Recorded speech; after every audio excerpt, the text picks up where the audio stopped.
what are the questions I need to be asking, not just my internal organization, but my SIEM vendor at large?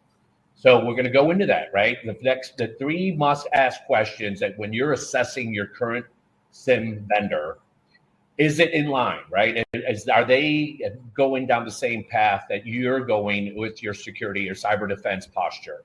So we got these three questions that we think are very important that you need to be asking your vendor and your organization when you're looking at maybe changing up the SIEM.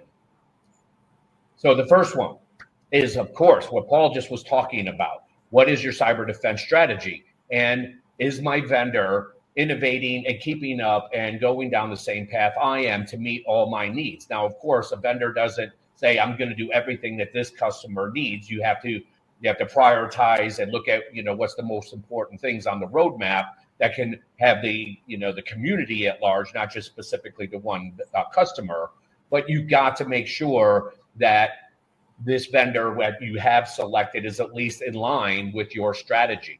What do you think, Paul?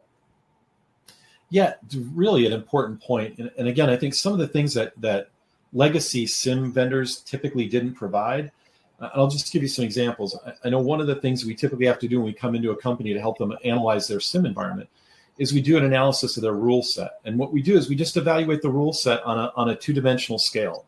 One scale is the cyber defense value of that rule. The other is the efficiency of the rule. So the cyber defense value is how valuable is it for me to be able to detect this type of threat?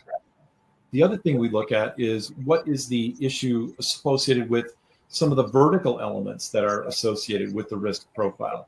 And when you start to kind of put it in that framework in terms of what's the efficiency, how many false positives does this rule generate, how valuable is it from a cyber defense value, what we find is that a lot of the out-of-the-box rules are very low value from a cyber defense standpoint, and they operate super inefficiently, which kind of puts them in the worst bucket. That's where the majority of the rules tend to kind of congregate, which is low cyber defense value and low efficiency. That is, they produce a lot of false positives relative to any true positives.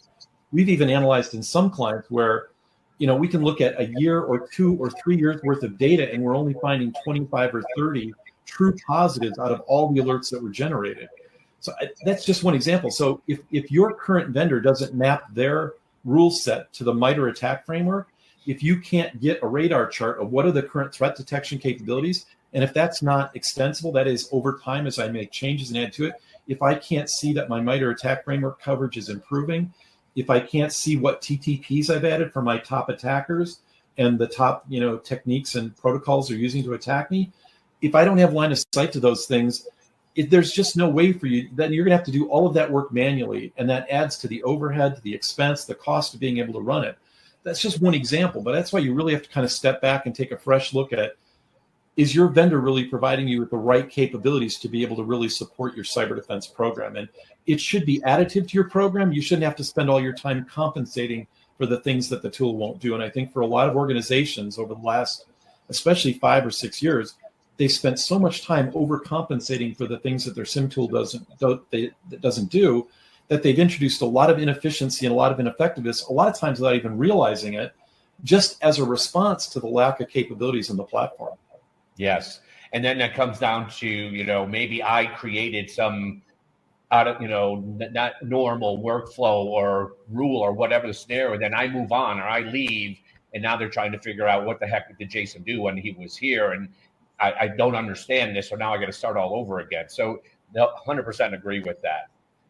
Now we're going to go into this as a very good segue as well, because when you're talking about, okay, my current vendor is not innovating, giving me exactly what I need, it's not lining up. So now I've got to invest a lot of my time and energy to customize my own detection rules, customize my integrations, customize my workflows, because I'm not getting that out of the box from my vendor. But that is something that has to come up into the equation of when I'm selecting maybe a different vendor, what's the impact to me, right? I mean, we talked a little bit about that before is, do I really want to move? And what is the impact to my organization if I switch from this existing SIEM into a new one? Are we exposed during this time period? And I've customized so much of this legacy product. Am I going to lose that if I go to a new one? So what are your thoughts there? Yeah, because the SIM is, as we talked about before, is kind of the heartbeat of your security operations center. Historically, it has been. For a lot of organizations, they've really invested in that platform. They've invested in integrations to a lot of other platforms, to their CTI, to their threat intelligence, to their change management database, to a number of different things. And now, when you start to consider changing to a different SIM or what's involved in that, you really have to look at how much in custom integrations you've built around it, how much work you've done to build custom, even log definitions, where I've customized my log definition and I've customized my rule set, I've customized all my integrations. As you look at these new products that are now out there and the products that are surviving, the characteristics of a lot of those products are they come with APIs. So you don't have to build something custom. There's an API with a lot more capabilities than what you get out of some crazy, Python parser that you've written to try to do something quick and dirty. We see that all over the place. And as you said, when the person who wrote that parser is gone and it stops working, where do you even go in terms of trying to troubleshoot that or figure it out? So I think really looking at the environment that you've put your current SIM in and understanding what customizations, what integrations, what things you've done, matching that up to, if your product's going end of life or you're dissatisfied with how well it's supporting your requirements, looking at other product sets to say, you know what, it may not be as expensive as I think to move to a new product because they may have built APIs for a lot of the things that I had to custom develop over the last years. And again, that not only reduces your cost of migrating to a different product set, it also reduces your cost of ownership pretty dramatically because you're not having to build and maintain all these customizations that you've built out over the years, which frees up a lot of hours on your team to add new higher value use cases, to work on true investigations, and to spend more time working through positives than chasing false positives. So true. So true. So a lot of this that we were just talking about can go in different directions, right? Because if we're talking about, all this customization I've done, or I've made my hardcore decision on what telemetry sources I must have brought into my SIM, what does that mean to this new vendor that I'm potentially looking at? How do you charge about this? What is your out-of-the-box capabilities and your roadmap for future capabilities? Because security operations has a budget, as most departments do. And it's not like it's continuously exploding and they have a blank checkbook every quarter where they can continue to stack more, more funds at it. So the big thing that we're always dealing with from SIM environments is, the ingestion rates and the costs. So what is a recommendation to the industry in regards to how can I, look at this new vendor? What are some of the selection criteria I have to throw at this new vendor to make sure my costs aren't going to be exploding? I want them to be reducing, not exploding. So what do I ask? What are the questions? Yeah, I think there's a couple of basic questions you want to talk about. One is, what logs do you ingest? What is the level of discovery you have around the fields within those logs, and understanding where's the sweet spot for this vendor and where am I going to be kind of left on my own to build more custom ingestion, custom XML definitions, et cetera. So I think understanding that piece. And again, if you have a list of the logs that you want to analyze, you should be able to sit down with your vendor, run through that list, and they should be able to coach and help you say, these are the ones that should go into the tool. These can go to a data lake for forensic. These can go to a database that's searchable. But I think that's point number one. I think point number two is looking at the effectiveness of the rule set. How effectively does it cover the MITRE ATT&CK framework? What are the key log sources that you focus on for being able to drive that MITRE ATT&CK framework coverage? So most of these vendors can provide you some analysis that will tell you, hey, these 20 or 30 log sources are the most valuable log sources. These are the ones you should really focus on, and here are the rule sets that align to those. I think that's an important discussion, and your vendor should be able to carry that discussion with you and point that out. And then I think the third thing is just looking at what are the other integrations that have been built. So what are the things that I've had to do myself as a client to integrate this product into my environment versus what can you provide for me out of the box as integrations and APIs that I can leverage? Because those three elements are the three key cost drivers that we look at in the SIM licensing and maintenance and cost of ownership. And if you can have a really effective discussion with your vendor to understand what are the target log sources, how comprehensive is the rule set, what integrations can I take advantage of, that gives you an ability in a fairly short amount of time to evaluate what your current investment looks like. And at a high level, what's that migration look like to a different vendor product? Right. And then also a checklist on that when, like you mentioned, when you get this criteria set, that should be your success criteria that you provide to that vendor. And another, I think, question that's another good one to ask is, like you mentioned, everybody's going the API route now, which is the most efficient and effective way to do these kinds of flows. But are you charging me every time I make an API call? Right. That's something that's going to explode my cost if the vendor is charging me every time I need to make a connection to a third-party tool, bidirectionally for that matter. Yeah. And again, having this kind of open discussion with your vendor will give you the opportunity to highlight the fact that, oh, this is a cost of execution thing. Then you can kind of back of the envelope look at, if I'm running that process 50, 60 times a day, is that an affordable approach to this or not? Yep. Excellent. Right. 100%. So, of course, all the things we've just been discussing and with the shakeup in the industry right now, it is that time that organizations are dealing with to do this checkup, evaluate my existing tools, evaluate my rule sets, evaluate my flows and everything else that comes along with that, and make that tough decision. Is it time for a change? And again, there's a lot of fear that comes along with that for organizations, but fortunately, there is vendors out there that can reduce that fear and eliminate that fear for that matter, because they've been there and they've done it and they understand how to efficiently migrate from a legacy or a other tool into theirs. So I think you really need, it's time to really do that checkup and look at what we need to do when we're making this change.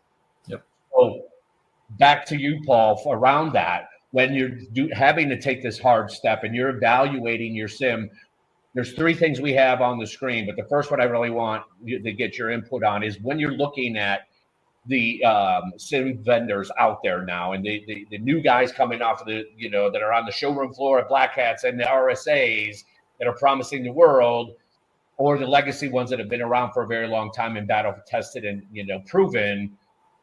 What the first out of the gate that we just touched base on is, how do you identify the SIEM vendor to reduce your license costs? What are some of the key points in evaluation there?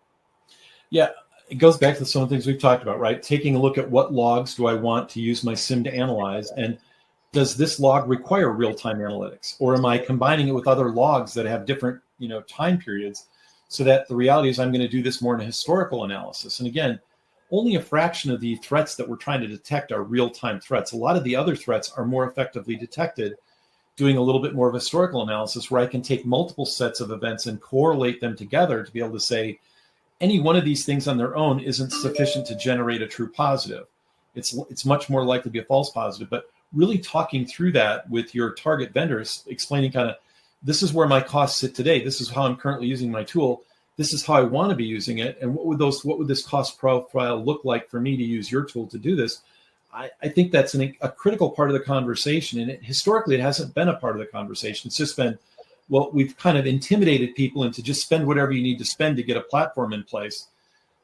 Obviously with all the consolidation, now it is time to kind of step back and look at how you're using it and look at what you can do to optimize it. And I think, again, in a very short amount of time, you can target in on what are your key ingestion costs, what are the ways that you're using it, what types of threats are you detecting, and what kind of integrations are you building. The more complicated and sophisticated your requirements are, the more important it is you do a really in-depth analysis of how these different pricing models of different tools will impact what your initial costs are, as well as your costs of ownership. And I think it goes right into the next point. I mean, you covered it very well about that measuring of your benchmarking and your security outcomes, because price is a very important piece, no question, but is the technology that you're using or evaluating, for that matter, capable of achieving your security outcomes that you have in place? And how easy is it for me to benchmark that and measure the success of that? So I think we kind of covered that. So we're going to move on to the last one, because I think that's the most important piece is, okay, you've evaluated, you've down selected, you've gotten into a couple vendors that you think that you're liking the stories they're telling, you're liking the answers they're giving, but how efficiently can I assess my return on this investment and the efficiency of the migration when it did in fact happen? Yeah, there's very few clients today that we work with where you can't do a SIEM migration in 90 days. I mean, there are going to be a few because the size, the complexity, the data volumes, et cetera, that may take longer. But I think for the most part, once you've kind of dimensioned what logs you need to analyze, what your coverage level, some of the benchmarking we've talked about, really kind of stepping back and saying, what am I paying today versus what could I be paying under a new platform? In a lot of cases, for a lot of clients, when you do that analysis, what we found is that it will largely cover part of the cost or all of the cost of migrating to a different SIEM platform. That's how out of scale the costs are with some of the SIEM licensing and the actual use of those tools is today. And that won't be true for every client, but for a lot of clients, the bad news is you may have to migrate to a different SIEM. The good news, though, is you could actually fund your migration to another platform with all the cost savings by optimizing your use of it, optimizing the licensing. You could potentially fund the investment in a new SIEM platform by the savings you can drive off the old licensing models. And I think that's kind of at the heart of it. And that's something that you can do in a pretty short period of time working with the right people.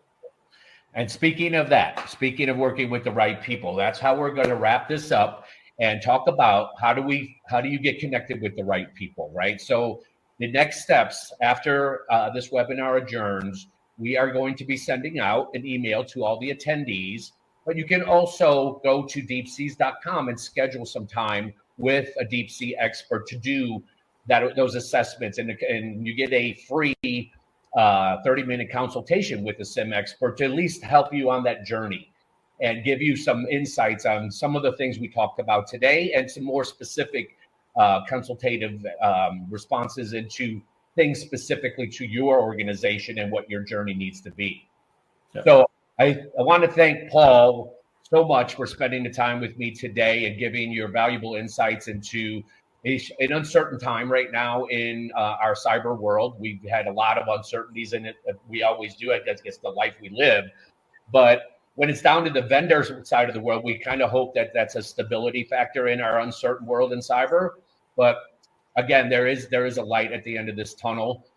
It's not all gloom and doom. And thank you so much, Paul, for sharing your insights into that.